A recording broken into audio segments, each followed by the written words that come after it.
বাড়ির থেকে পালাই আইয়া পড়ছি। ওই বুড়া বেটার বিয়ে করার আমার কোনো দরকার আছে? দেখি আমার বয়ফ্রেন্ডে ফোন দিই। হ্যালো বিজয়, আমি তো বাড়ির থেকে পালাই আসছি। তুমি আমার এখন তোমাদের বাড়িতে নিয়ে যাও, আমার বিয়ে করবে না? কি, বাড়ির থেকে মাইনে নিব না?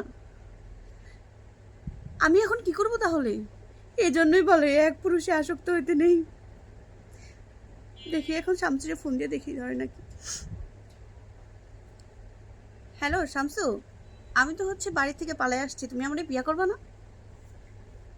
কি, তুমি বিয়ে করে ফেলছো?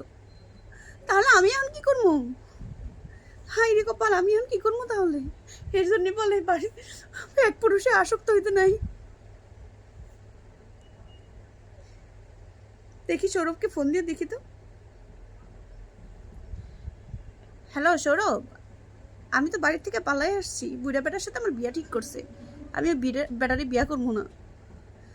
তুমি আমার এখন বিয়ে করবা? কি, তুমি তোমার গার্লফ্রেন্ডে নিয়ে ঘুরতেছো? আমার বিয়ে করতে পারবে না? এর জন্যই বলে এক পুরুষে আসক্ত হইতে নাই। তাই আমার এই বুড়া বেটাই ভালো, আমার বুড়া বেটাই ভালো।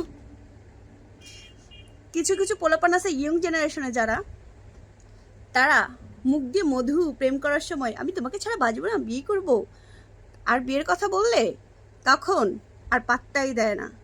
তাই তাদের উদ্দেশ্যে কিছু কথা বলছি।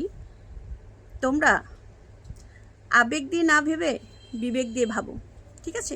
প্রেম করার সময় তাকে বিয়ে করতে পারবে কিনা সে বুঝে প্রেম করো। আমারই ভালো, 3 মাসের প্রেমে বিয়ে হয়ে গেছে আমার।